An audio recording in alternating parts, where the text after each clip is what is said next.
Bienvenidos a Proyecto 5, un podcast donde hablaremos de temas relacionados a las ciencias, matemáticas, tecnología, español, inglés, cultura popular, entre otros temas. Hola, mi nombre es Karen González, yo soy la directora ejecutiva del proyecto Título 5 y estoy aquí este día acompañada de la doctora Patricia Mercado de la División Académica de Negocios, Turismo y Emprendimiento de la Universidad Ana G. Méndez, recinto de Cupey. Buenas. Saludos y muchas gracias por la invitación. Un privilegio estar aquí con ustedes. En el día de hoy pues vamos a estar hablando de la tesis doctoral de la doctora Mercado, que se titula La pobreza en los estudiantes de las instituciones de educación superior en Puerto Rico. Una tesis interesantísima que yo tuve el privilegio de leer, mejor dicho, y que, ¿verdad? Vamos a hablar un poquito más en detalle sobre ella, pero antes de empezar a hablar sobre la tesis, háblanos un poquito de ti. Pues nuevamente agradecida con la oportunidad y pues un poquito de quién soy. Llevo ya en la institución, acá en el Sistema Universitario Ana G. Méndez, desde el 2009. Comencé a trabajar en Carolina, en lo que era la Universidad del Este, en la Escuela de Estudios Técnicos particularmente, y es bien interesante porque yo creo que desde ese comienzo hay propósito para esta investigación. Yo comienzo a través de un proyecto que se llamaba Reúne, para trabajar con estudiantes que llegaban a la universidad con menos de 2 puntos. Okay. Y esa población requería una atención especial basándose en el puesto que tenía como coordinadora de servicios al estudiante, que es en el puesto que llegó Ana G. Méndez. Comienzo a trabajar con un perfil de estudiantes particular y a través de los años he tenido pues oportunidades de desarrollo en la institución. Mi último puesto fue ya acá en el recinto de Cupey como decana de efectividad institucional y desde el 2019 también como catedrática auxiliar de la escuela. Y parte de lo que vamos a estar hablando en esta tarde pues es mi proyecto final de investigación de mi grado doctoral en educación, que me llevó pues a investigar y desarrollar temas que, como digo, pues tal vez empiezo a tocar desde que comienzo a trabajar en la UNE. Y pues un poco de mí, pues soy profesora en la División Académica de Negocios, Turismo y Emprendimiento. Ofrezco clases de liderazgo, de supervisión, de comportamiento organizacional y pues estoy bien contenta con estar en el salón de clase, tener la oportunidad de impactar directamente a los estudiantes y pues este trabajo creo que tiene mucho que ver también con eso. Sí, nos has hablado un poquito de tu trayectoria administrativa y como profesora, ¿verdad? Que uno puede ver más o menos por dónde viene la tesis, pero ¿qué fue lo que te dirigió exactamente a investigar este tema tan importante en Puerto Rico? Pues yo puedo identificar 2 factores principales o 2 situaciones principales. Lo primero es una clase a nivel doctoral que tomo con el doctor Cartagena de problemas contemporáneos en la educación. Y uno de los temas que discutimos fue particularmente la pobreza. Ya esa clase yo la tomo al final del doctorado como una electiva y en mi mente ya había otro tema por investigar de una de las clases de investigación que ya había comenzado un poco a buscar información, a trabajar con referencias, pero choco con el tema bien directo en esa clase y un poco se abre mi mente porque pues soy hija de padres con educación universitaria, estudié en un colegio católico toda mi vida, privado. Mi realidad fue otra. Y aunque la vi, como ahora mencionó, desde el 2009 con estudiantes que a lo mejor pude atender en la Universidad del Este, no necesariamente lo veía como un problema social. Lo veía como una situación particular o individual de esta población que yo atendía y no iba un poco más a la profundidad de cómo eso va arraigado desde la parte social, la parte de la autoestima de la persona y el impacto que eso también tiene a nivel social, incluso también a nivel de cómo esa persona se proyecta, cómo esa persona aspira a hacer otras cosas en su vida y a través de esa clase y un poco esa conexión que entonces hago de que, wow, eran mis estudiantes allá lo que vivía a diario con ellos y que dentro de mi ignorancia, porque lo puedo llamar así, lo veía más como una situación particular de ellos, no lo veía como un problema social que nos afecta a todos. Prácticamente por ahí es que va la línea de cómo llego al tema para la investigación. Fíjate, escuchándote hablar, pienso inmediatamente, ¿verdad?, de todo lo que hemos vivido desde el huracán María en el 2017 y cómo siempre se está hablando en la prensa y en foros, ¿verdad?, sobre este tema de la pobreza y cómo los desastres naturales han hecho más visible el elemento de la pobreza en Puerto Rico.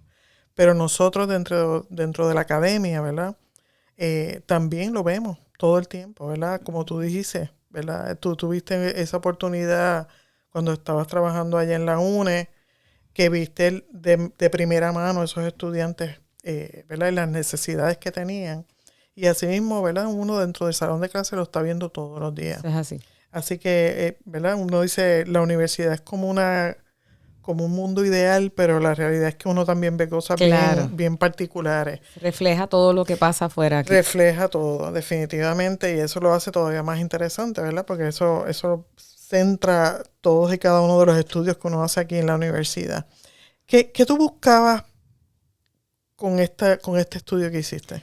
De primera línea y un poco con lo que mencioné anteriormente, era visibilizar las historias de las personas. Y yo creo que también que las personas pudiesen ver en general, aquellos que pudiesen tener el momento, el espacio y la oportunidad de tener contacto con la investigación, de que más allá de tal vez ser algo que a veces lo vemos como cultural, que el puertorriqueño pues se puede ver como pobre, a la gente le gusta estar así, es un poco ver cómo las personas viven esa realidad en un país, ¿verdad?, con ayudas económicas, con oportunidades, porque a veces vemos que la gente no tiene cosas o no hace cosas porque no quiere, porque existen las oportunidades, pero hay otros retos que vienen de trasfondo que muchas veces son ignorados porque solamente vemos, las noticias se enfocan en particularmente decir una parte de la historia. Yo creo que las voces de las personas que sufren pobreza y de las personas que cumplen con una situación, que es la que quiero traer en la investigación o la que traigo en la investigación, va a ser importante. Eso es prácticamente mi primer punto, poder visibilizar, profundizar en esas experiencias y que de la voz de estos mismos personas que padecen pobreza se pueda contar estas experiencias. Otra cosa, en ese momento yo trabajaba como administradora a nivel institucional de una institución de educación superior y quería de igual manera conocer cómo ese fenómeno de pobreza afectaba y qué ocurría en las instituciones, ¿verdad? Cómo se daba en las instituciones ese problema. Igualmente, discúlpenme, poder identificar cuáles fueron estos retos que enfrentaron los estudiantes y buscar oportunidades dentro de estos retos.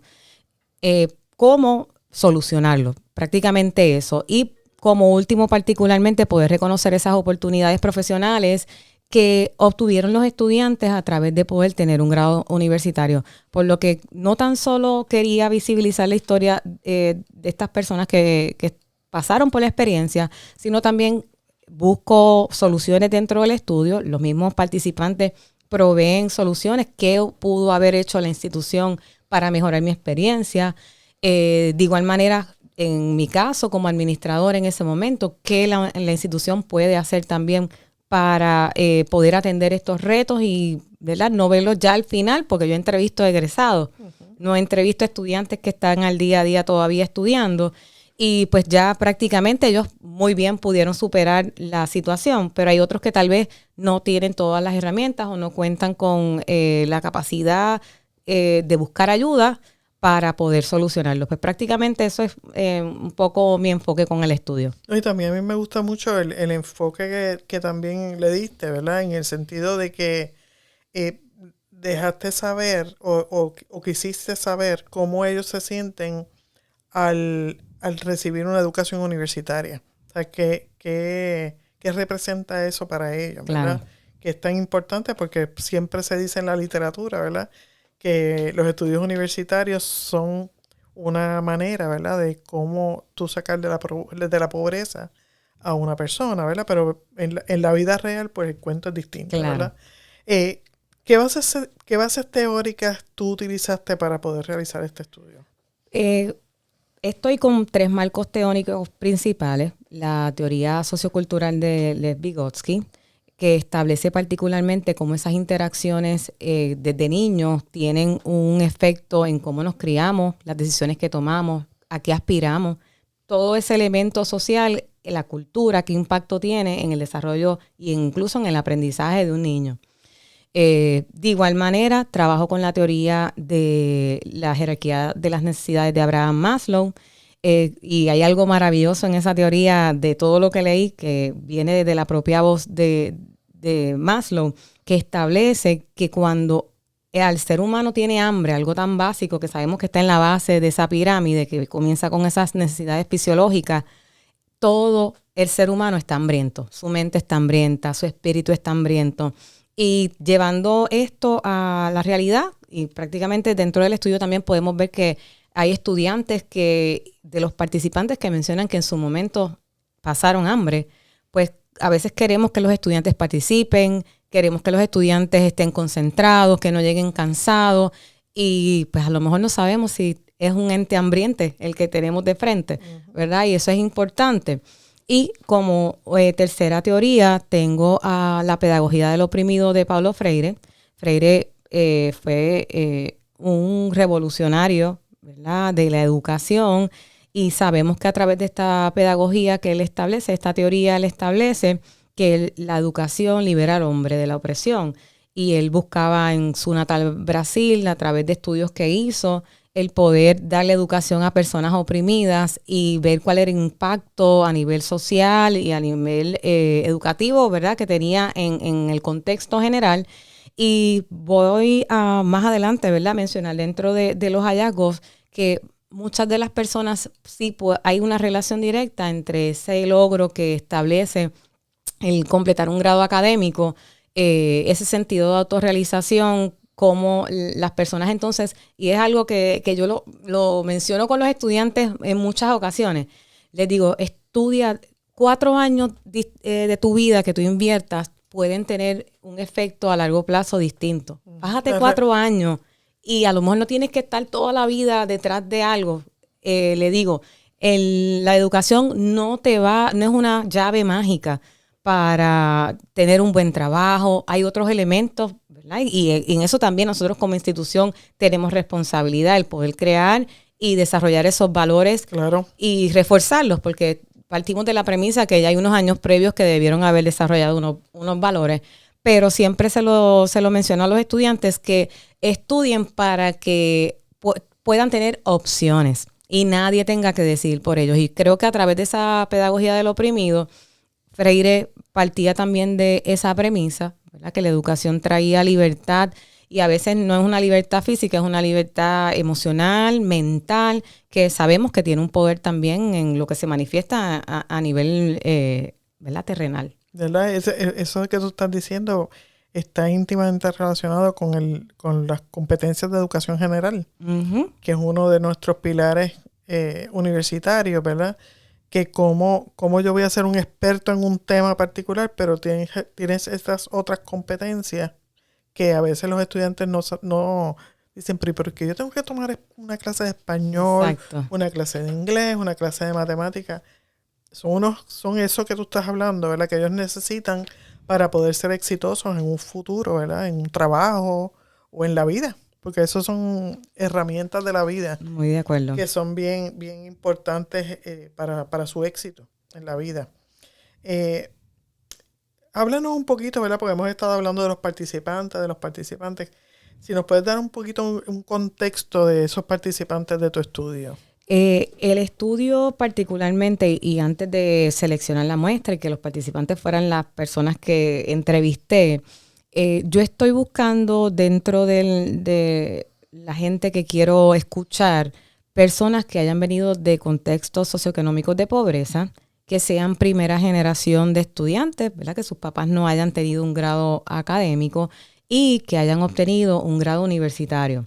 Particularmente dentro de la muestra que tengo, o los participantes de la investigación, Tengo 3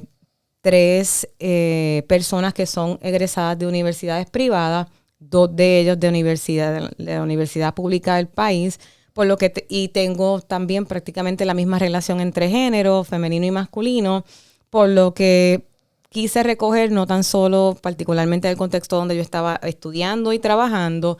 Creo que también hay un estigma de que a la universidad del país van solamente ciertos estudiantes. Hay estudiantes también que llegan a la universidad pública con pobreza, y en la universidad privada sabemos que de igual forma prácticamente entiendo que estamos en un 90 y pico % de estudiantes que reciben ayuda federal, por lo que partimos de la premisa de que ya hay estudiantes que vienen con unas características. Y en ese sentido, los participantes del estudio están compuestos ¿verdad?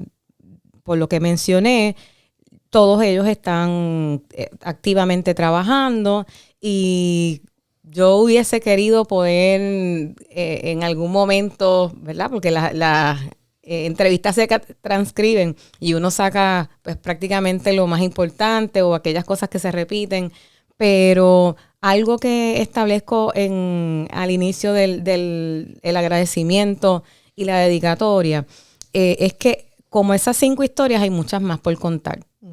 No son ellos solamente, incluso posterior a que ya había cerrado la convocatoria, llegó más gente que en algún momento publiqué en las redes la invitación, y cada persona tiene una historia tan bonita que debe compartir, ¿verdad? Que yo en esa dedicatoria llamo que esas historias son dignas de contar, ¿verdad? Y compartir. Y definitivamente como esos hay muchos más. Y en el estudio, pues trabajo con esos 5, pero entiendo que el país está lleno, el mundo está lleno de personas como estas que han podido sobrellevar estos retos, y de esos retos sobrellevados han podido obtener oportunidades. Sí, eso que estás diciendo es hermosísimo, ¿verdad? Y si pudiéramos hacer un proyecto así de traer esas historias que yo también conozco, ¿verdad? Historias preciosas, ¿verdad? De estudiantes que han superado cosas increíbles, ¿verdad? Y que ahora mismo son gente exitosa, ¿verdad? Sí, y uno se llena de mucho orgullo y de mucho, ¿verdad? Uno piensa en este país y dice, siempre se están hablando de cosas malas. Y yo siempre digo que la juventud siempre es material para todas estas cosas positivas y hermosas que pasan todos los días. Y que uno las ve en la universidad. Totalmente de acuerdo. Así que me encanta esa idea de poderlo hacer también. De todo esto, ¿verdad? Cuando estás escribiendo o hablando con estas personas y buscando respuestas a tus preguntas, ¿qué fue lo más que te impactó? Yo les diría, ¿verdad? Un poco a grosso modo. Primero que a veces generalizamos. Y es naturaleza del ser humano, vamos a decirlo, ¿verdad? A veces nos tenemos que topar con situaciones como esta para uno poder desaprender. Es importante en eso. Y siempre hago esta anécdota y no es mentira, es real. Yo creo que fue mi primer mes de trabajo en el 2009. Yo estoy llenando un documento con un estudiante y ese estudiante me da un solo apellido. Y yo le pregunto cuál es su segundo apellido. Y ese estudiante me dice, solamente tengo uno. Y yo, no, necesito tus 2 apellidos. Y la joven me dice, tengo un solo apellido. Y yo no quise entrar en careo ni en contienda con la estudiante, y cuando termino de atenderla, me levanto, voy donde una de las compañeras que prácticamente me estaba dando el training y le digo, ese estudiante me dice que solamente tiene un apellido, ¿cómo es eso? Y me dice, sí, hay gente que tiene un solo apellido porque fue inscrito por un solo padre. Y yo, ok. So, ahí poco a poco empieza ese balde de agua fría a caerme, porque nunca había escuchado eso yo con 26 años de vida. Y dentro particularmente de la entrevista, hay casos que les puedo mencionar, un reto que tal vez puedo identificar que fue constante en todos los participantes, el hecho de que una de las participantes me menciona que nadie nunca lo orientó para saber que iba a estudiar. ella dice que ella sabía de varias profesiones, 5 profesiones: doctor, ingeniero, secretaria, maestra. Esas eran lo que ella en su mente entendía que eran lo que ella podía hacer en la universidad. Ella llenó su solicitud, es una de las estudiantes que va a las instituciones públicas del país y escogió pedagogía porque pues era secretaria o maestra porque no le gustaba la ciencia, ¿verdad? El área de las ingenierías ni el área de medicina. Y cuando llega a la universidad, que ve que hay toda una gama de espacios donde ella puede desarrollar otras habilidades, pues hace un cambio. Porque no sabía que existían otras cosas. Y así sucesivamente, de los 5 participantes que yo entrevisto en el estudio, todos tuvieron que cambiar de profesión o ¿verdad?, de departamento, por llamarlo de alguna forma, porque no entraron dirigidos a estudiar lo que realmente les gustaba. Y uno de los hallazgos que creo que es más importante, porque a veces damos por sentado que, pero si ya tú tienes 18 años, ya tú tienes que saber que tú quieres estudiar. Pero a lo mejor para nosotros es más fácil. Teníamos las personas que nos podían dar referencia. Nuestros padres a lo mejor fueron a la universidad, se educaron. Tenemos hermanos mayores o familiares pendientes a que esto pueda ocurrir. Y partimos de la premisa que a lo mejor hay un estudiante rezagado, no tiene interés porque tiene falta de compromiso. Y en efecto puede ser que el estudiante esté mal ubicado porque no recibió una orientación adecuada ¿verdad?, en los años escolares, donde se toma en plena adolescencia, porque son años difíciles para el ser humano, una decisión trascendental como es qué vas a hacer el resto de tu vida o qué carrera vas a seguir emprendiendo. Y en ese sentido yo creo que de las cosas que más me impactaron fue eso, qué poder tiene esa decisión de qué voy a estudiar. Y pues qué importancia, incluso lo cito también en el estudio, y es parte de lo que hablé de la teoría sociocultural. No podemos partir de la premisa que el estudiante sabe. El estudiante que viene con este perfil que entrevisto viene con muchísimas lagunas, viene con desinformación, que a veces en una orientación que se le da en la escuela un día, una hora, en un área repleta de muchas personas hablando a la vez, no hay ese servicio individualizado para los estudiantes. A su vez, a veces en las universidades puede pasar también. Llega tal vez con un promedio y pues, mira, no vas a entrar, pero entras tal vez por esta otra área y necesariamente la persona no sabe que se tiene que reclasificar, no sabe que eso le está consumiendo beca. Muchos elementos importantes que alguna decisión tan sencilla como llenar, ¿verdad?, la burbujita, ya me imagino que todo eso está digital, pero es una decisión tan importante y a veces pues no está el sistema desde la educación básica y a veces también en las instituciones de educación superior dirigidos a poder atender eso. Y entonces el estudiante puede estar 2 años en un programa que realmente no es el que interesa y pues muchas veces se da de baja, perdió su se tiempo. Frustra y es por ese elemento. Eso que tú estás diciendo es bien importante y es un problema recurrente, es un problema que lo vemos todos los días, es muy común. Y una cosa que también es común y está relacionada con eso es que el estudiante muchas veces, y yo no sé si es cultural, puede ser cultural, pero no estoy segura y eso es parte de verdad de lo que queremos estudiar. El estudiante piensa que cambiarse de disciplina es un fracaso. Uh-huh. Y entonces al revés. El estudiante tiene que entender que ese cambio que tú estás haciendo es un cambio que es parte del proceso universitario. Claro. Y que no debe verse como algo negativo, ¿verdad? Debe verse como algo positivo en el sentido de que, mira, estoy encontrando lo que yo verdaderamente quiero hacer en mi futuro. Exacto. Nadie va a estar ahí para mí. Muy de acuerdo Mis con papás eso. No van a estar allí en mi trabajo conmigo, ni mi familia, ni nadie. Soy yo. Así que tengo que buscar algo que a mí verdaderamente me guste y me apasione. Así que cambiar de disciplina mientras estoy en la universidad está bien. Debe ser un proceso positivo. Totalmente, sí. Y creo que hay un enfoque punitivo del cambio de programa y de departamento. Doctora González, quiero añadir algo de los hallazgos. Uh-huh. Y es un elemento de país. Uh-huh. Y va relacionado a la transportación. Hay dentro de los retos que se replica en las conversaciones con los entrevistados es la situación con la transportación en Puerto Rico. Sí.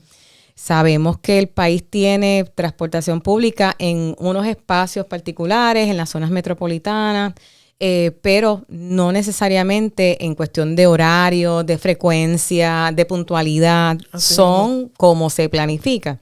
Y pude, dentro de las conversaciones que tuve, identificar esto como un reto que tiene un impacto bien grande. Y hago referencia en el estudio de una investigación que hace el Instituto de Estadísticas de Puerto Rico, particularmente sobre el elemento de transportación pública y cómo se puede hasta triplicar el tiempo que una persona va de un lugar a otro si depende de la transportación pública para llegar a su destino. Y hago esta historia cada vez que presento porque fue de las cosas que más me trastocó. Uno de los estudiantes y de los participantes es del pueblo de Loíza. Y este participante, posterior al huracán María, sabemos que la transportación pública no comenzó rápidamente a funcionar. Tenía que ir en bicicleta desde Loíza hasta Carolina, donde estudiaba, para Increíble. poder llegar a sus clases. Se le explotaban las gomas, la gente lo mojaba, llegaba sudado al salón de clase, llegaba tarde porque si pasaba algo Imagínate. en el interín. Y pues particularmente es la historia de él. Ahorita hablábamos de lo maravillosa que pueden ser las historias individuales, pero hasta ese nivel de esfuerzo llegan nuestros estudiantes para poder cumplir esas metas.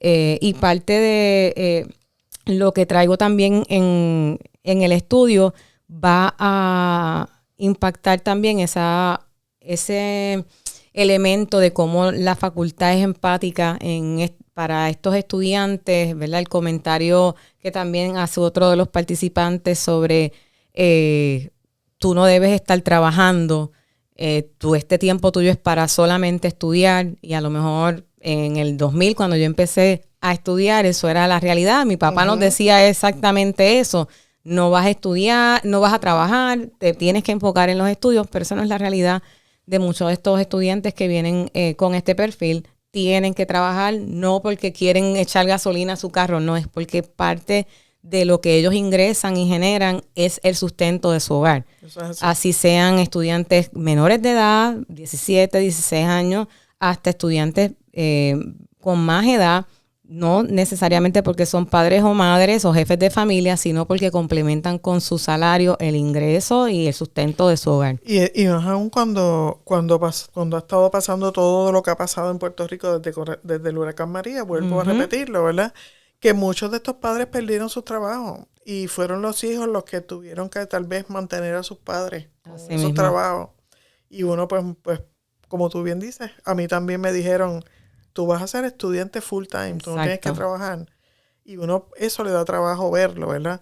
Lo que tú estabas diciendo de la transportación es un elemento que se repite a través de la historia en todos los estudios que uno ve de necesidades de estudiantes. Eso es cierto. Desde antes del huracán María, nosotros estamos viendo que uno de los retos más grandes que tienen nuestros estudiantes es la transportación. Exacto. Y uno piensa, pues, si es que tenemos el tren, la estación del tren de Cupey está ahí al lado, Ajá. que si por aquí pasan las guaguas públicas, que es todo ese tipo de cosas.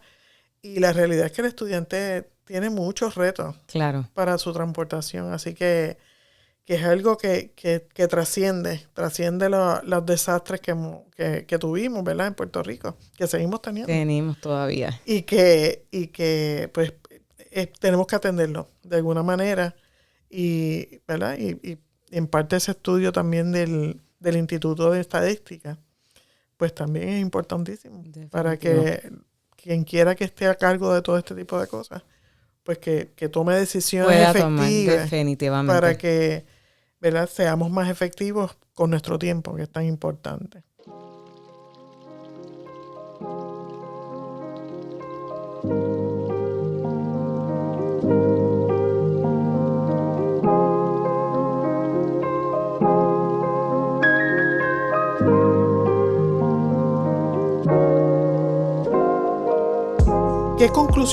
¿A qué conclusiones tú llegaste con este estudio? De las más importantes que puedo destacar es ese sentido de autorrealización que todavía el ser humano, el estudiante, siente al completar un grado universitario. Vivimos en una época donde hasta se ha demonizado el hecho de ¿para qué vas a gastar 4 años, 6 años, 10 años de tu vida en un salón de clases si yo no estudié y tengo esto? Puedo viajar el mundo, tengo tantos carros, soy famoso y vivo como tal vez tú quieres vivir. Y lamentablemente es contraproducente a lo que hacemos, y nosotros que estamos dentro de los espacios universitarios sabemos que la universidad y la educación transforma. El mensaje que la juventud está recibiendo hoy día es otro. Y el hecho de que estos participantes me hayan podido confirmar que a través de ellos poder completar el grado se sienten de alguna forma autorrealizados, es importante porque le añade ese valor a lo que hacemos, a la educación, que si nos vamos por estudios de la UNESCO, establecen que hasta en un 60% a nivel mundial, la pobreza terminaría solamente con 6 años de estudios de las personas alrededor del mundo.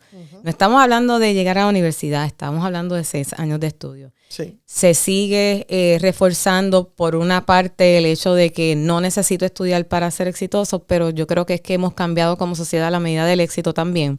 Y a veces me preocupa, honestamente, porque no tengo el control sobre todo, tal vez aquí estamos dando un granito de arena, el hecho de que si nadie quiere estudiar medicina, nadie quiere hacer ese sacrificio de tantos años, nadie quiere investigar, nadie quiere ser maestro, pues ¿dónde vamos a llegar como sociedad de aquí a varios años? Porque no toda la vida va a ser lo que tienes, dónde puedes comer o qué te puedes poner. Necesitamos que la sociedad siga funcionando, que haya un orden social, y claro que sí, que queremos que las personas continúen sus sueños y sus aspiraciones. Yo creo que no son mutuamente excluyentes el que se cumplan los sueños y el que no estudie. Claro. Yo creo que eso que tú estás diciendo todavía hoy día, en el momento histórico en que estamos, es más relevante todavía porque se discute mucho por ahí, ¿verdad? Este año que estuvimos fuera por la pandemia, y cómo lo que se está hablando todo el tiempo es que todo este año perdido de los estudiantes. A mí me parece, ¿verdad? Que es una discusión que hemos tenido desde el simposio que tuvimos el 9 de septiembre y lo seguimos hablando en cada conversación que tenemos aquí en la universidad. Y yo entiendo, ¿verdad? Que eso que tú estás diciendo es bien importante porque muchas veces no valorizamos, ¿verdad? El conocimiento básico, el que tú sepas leer, que tú sepas comprender, que tú sepas sumar, restar, multiplicar y dividir. Una vez tú tienes esa base, hoy día nuestros estudiantes tienen una ventaja tremenda que tal vez no teníamos nosotras cuando estábamos estudiando, yo menos que tú, ¿verdad? Porque soy mayor que tú. Pero que ellos tienen un teléfono que tiene internet y ahí se puede buscar montones de información. Y lo importante que es que tú sepas leer, que tú sepas matemáticas básicas, operaciones matemáticas, que tú tengas esa base sólida para que tú entiendas, ¿verdad? Lo importante que es el conocimiento para que tú puedas superarte como persona. Porque, ¿verdad? Estamos hablando de la sociedad de Puerto Rico, pero es tú superarte como persona. Y yo creo que ese debe ser el enfoque ahora mismo, tanto en el sistema K12 como nosotros acá en la universidad, ¿verdad? Que el estudiante adquiera esas destrezas básicas que necesitan.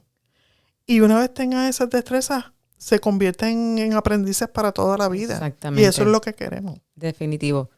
Porque tú puedes montar un negocio, tú puedes seguir estudiando, tú puedes hacer lo que tú quieras. Es tener esa base sólida que necesitamos, que no importa todos los años de pandemia que vengan, porque sabe Dios todas las pandemias que vienen por ahí. Es estar consciente de que eso es bien importante. Es una buena base, definitivamente. Y no le resta importancia, y les menciono, cuando en 2009 llegué allá a la Universidad del Este, tuve la oportunidad de dar un curso remedial de matemática. que era para estos mismos estudiantes que venían con menos de 2 puntos o que tenían el College Board bajo. Y era un curso básico, repasar todos esos conceptos que tal vez no estaban totalmente fortalecidos. Y recuerdo que prácticamente yo decía, ¿qué más voy a hacer? Porque veían una fracción y querían salir corriendo. Y yo, miren, si eso es lo mismo que división, tratando de buscar. Y recuerdo que les decía, ¿a ustedes les gusta el dinero? Sí, pues imagínense que las matemáticas es dinero. Ustedes van a necesitar todo esto para cuando manejen su propio dinero. Esto es parte de lo que necesitan básico, porque si no, otra persona va a decidir por usted cómo se va a manejar, ¿verdad? Y uno busca alternativas para que puedan buscar interés. Y yo creo que también eso es importante, claro, el poder llevar la pertinencia de por qué aprendemos. Y ahorita hablabas de las competencias. Más allá del aprendizaje a nivel de conocimiento, pues el poder operacionalizar eso, que el estudiante sepa que esto es aplicable a su vida personal, profesional y a su desarrollo. Que no necesariamente el super GPA o el promedio espectacular es lo que te va a garantizar, es que claro, tú puedas conocer esto, lo puedas hacer, lo puedas aplicar y puedas contextualizar eso aprendido a donde quiera que vaya. Otro elemento importante de las conclusiones y que creo que es también muy importante, sobre todo recientemente en los periódicos del país han salido noticias sobre los docentes, ¿verdad? La lucha que tiene la clase docente a nivel de educación superior en el país. Y parte de lo que habló con los entrevistados es el elemento de lo importante que fue un profesor o algún profesor para su desempeño, ¿verdad? Lo veían y ven todavía la figura del docente con respeto, como una fuente de referencia. Y por eso, en el caso ahorita que hablaba, aquellos que me decían, no, porque a lo mejor un profesor me dijo que esto no era lo mío o que no lo iba a poder hacer, o que porque llegué tarde, me cerró la puerta. Aún así que tuvieron uno que otro profesor que no necesariamente mostraba la empatía que ellos buscaban en ese momento, en general todos en los entrevistados resaltaron la figura del profesor como esa persona que pudo darle norte, al cual ellos quieren incluso emular. Siempre hablan de tal vez uno en particular, recuerdo a tal profesor en tal departamento o en esta clase que me dio esta experiencia, que nos llevó a Vieques a investigar allá en una clase que tal vez era de español, pero hizo todo distinto y eso me dio otra perspectiva de la vida, de mi educación, y creo que eso es importante. Otro elemento dentro de ese rol también entre el docente es el estudiante valora la relación que se da con el profesor. Y muchas veces vemos como, o por lo menos cuando yo recuerdo haber estudiado, el profesor era visto sí como importante, con mucho respeto, pero lejano. Y aquí el estudiante, dentro de las entrevistas me pudieron decir que se podían sentar con los profesores, podían tener espacios de conversaciones, de orientación con los profesores, y yo creo que es importante también resaltar esa conclusión. De igual forma concluyo sobre la importancia del estudiante como centro de la función de las instituciones de educación superior.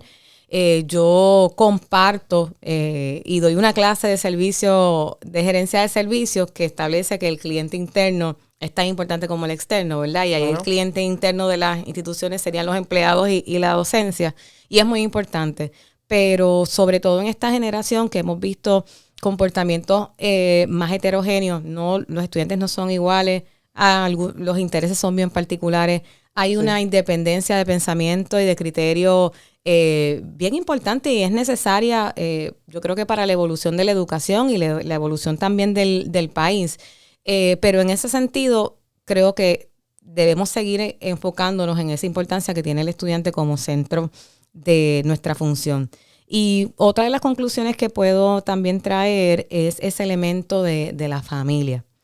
Y sabemos, ¿verdad?, sin ningún tipo de postura más allá de lo que conocemos como familia, que también son bien heterogéneas. Sí. Ya la familia y el núcleo familiar es tan diverso como la misma gente, pero sigue habiendo una importancia grande para el desarrollo de los valores, el desarrollo de la importancia que tiene la educación. Prácticamente les diría que todos los participantes de la investigación fue algún familiar que, aunque sabía que sus papás o el mismo padre sabía que no había estudiado, su madre, tú sí vas a estudiar. Uh-huh. Un abuelito que aquí nadie ha estudiado, pero tú vas a ir a la universidad. Uh-huh. Y en ese sentido, más allá de ser la persona o el núcleo que empuja al ser humano a el espacio académico, sí es ese valor que todavía se tiene de venir tal vez de un hogar donde hubo violencia doméstica, Uh-huh. cómo eso, ¿verdad?, impacta el desarrollo del niño, que posteriormente va a ser un adolescente, posteriormente va a ser un adulto y va a estar en la sociedad, Uh-huh. o está en la sociedad desde que es un niño, pero va a estar en otros ambientes de la sociedad. Y pues creo que es importante resaltar eso porque a veces queremos de igual forma llevar toda la responsabilidad a la educación K12 Uh-huh.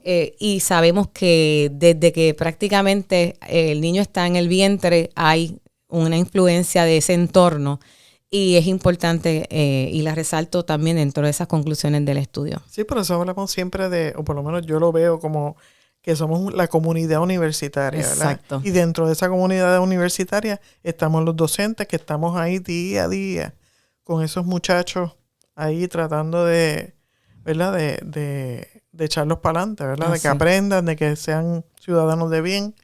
Pero también están todos los empleados de la universidad y también están los padres. Claro. Y los hermanos y los tíos y los abuelos, porque aquí somos, ¿verdad? Nuestra sociedad es así, ¿verdad? Que no solamente vivimos con los padres, vivimos con los abuelos, con los tíos.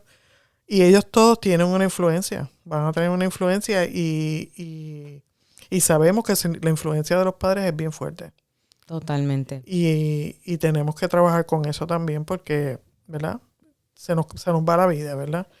Que el estudiante tiene que estar consciente de lo importante que es estudiar en la universidad y tenemos que traer a los padres en ese barco, incluyendo a los consejeros, incluyendo a todo el mundo de las escuelas, ¿verdad? Que sí, es un problema serio la falta de orientación que tienen los estudiantes cuando vienen a la universidad por las razones que hayan Exacto. sido. Pero que es parte de la vida equivocarse y empezar de nuevo. Eso es así. Porque eso nos pasa a todos los niveles. Y algo importante también que resalto en la investigación, esto no es un problema de Puerto Rico, no es un problema del Caribe, es un problema del mundo. Exactamente. Yo hago comparación de la situación y hago investigación sobre Chile, Colombia, España, Estados Unidos, República Dominicana y no importa necesariamente dónde esté ubicado el estudiante o la universidad, la situación se replica. La pobreza existe en todos estos otros países, las instituciones de educación superior, incluso hay un concepto que se llama la tercera misión de las instituciones de educación superior, que va alineado a atender esas otras necesidades que no es la enseñanza ni la investigación, es esa misión de poder atender las necesidades sociales e incluso económicas de los estudiantes. Y particularmente, y menciono esto porque a veces pensamos con una visión insularista de que esto es Puerto Rico y nuestro problema es porque es la política, y no, es un problema. Estados Unidos es de las grandes potencias a nivel mundial y esto se replica. Incluso también hago referencia a algunos programas en universidades como Boston University, Georgia Tech University, que también reciben estudiantes con este perfil y cómo a través de programas y proyectos que las instituciones han creado, han atendido particularmente poblaciones con este perfil y cuál ha sido el nivel de éxito que han tenido. Porque es importante eso. Es importante también desde el punto de vista de la historia de la universidad como tal. La universidad por siglos fue un centro elitista. Y en el momento histórico en que estamos, sigue siendo un elemento elitista, pero entonces atendiendo a toda la sociedad. Eso es así. Ya tú no estás atendiendo a las élites, tú estás entendiendo atendiendo a todo el mundo en la sociedad. Y ese desfase que a lo mejor muchas universidades, ¿verdad? Las universidades tenemos es por la historia, ¿verdad? Y es algo que tenemos que tenerlo consciente para ir haciendo las transformaciones que tengamos que hacer, ¿verdad?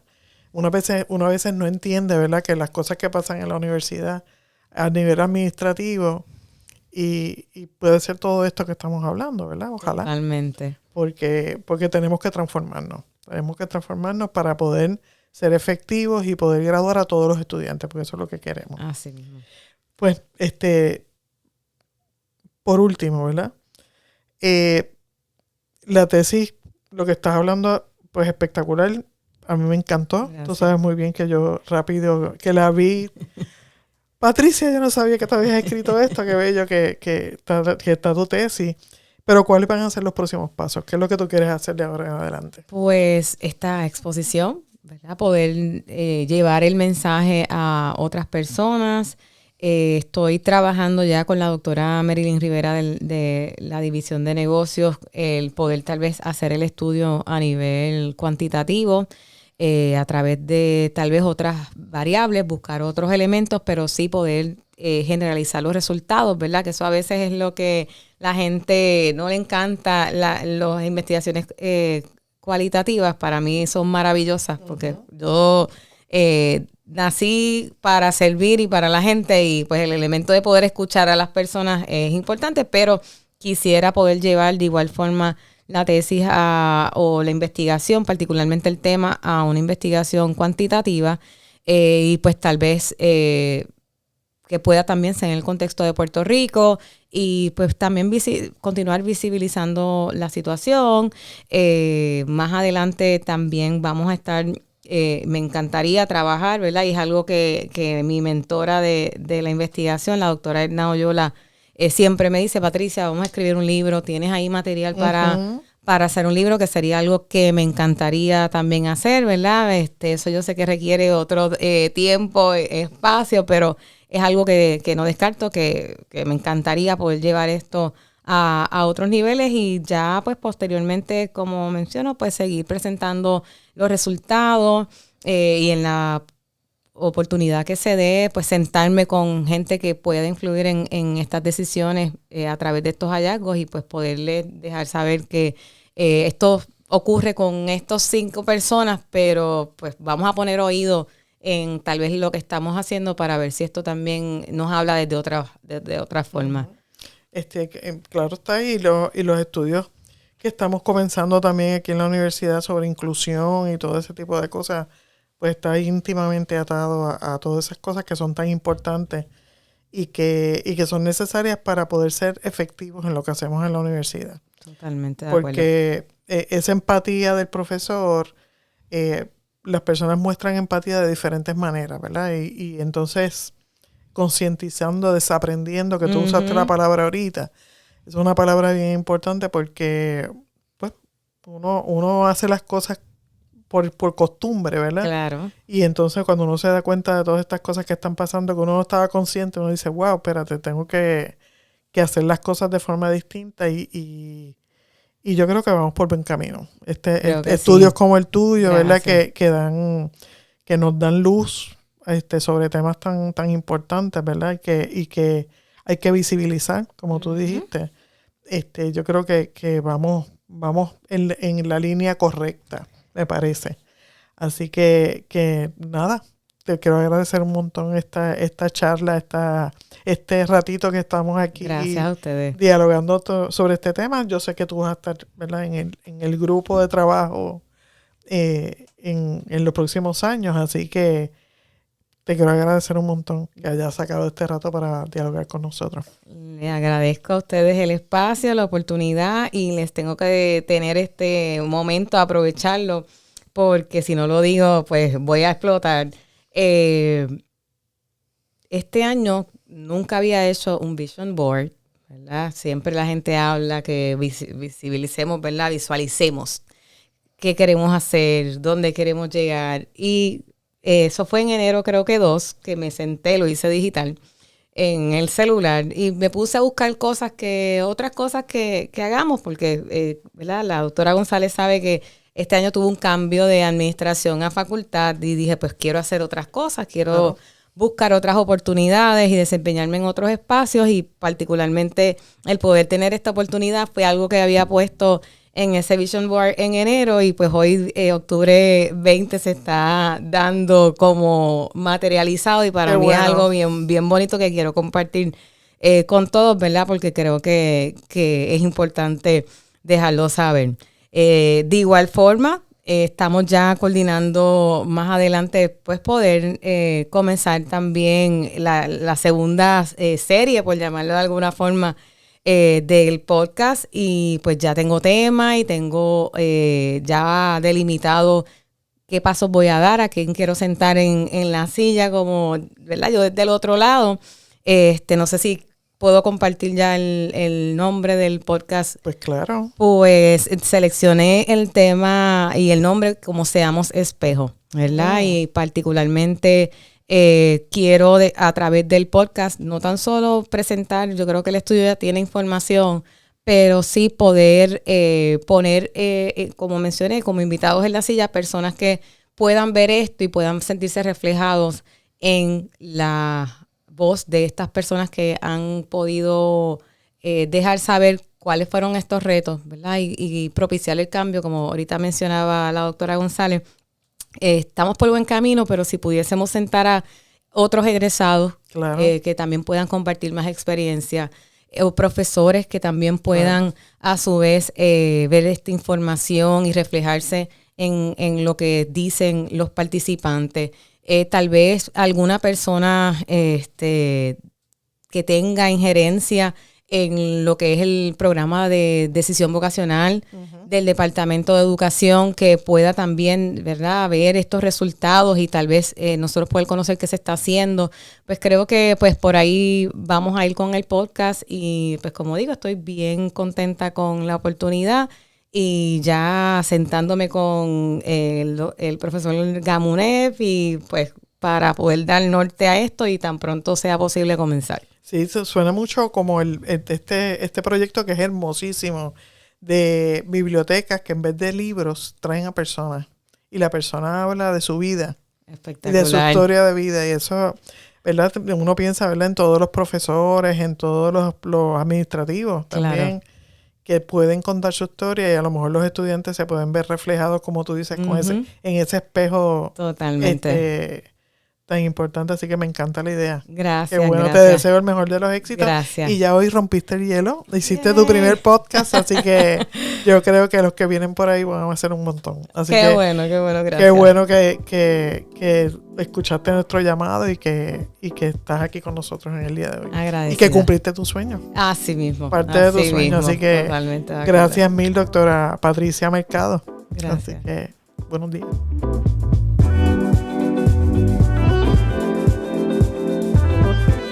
Para más información de este podcast y otros proyectos que tenemos en Título 5, visita nuestro enlace actividades titulovcupey.com o visita linktree/pt5cupey.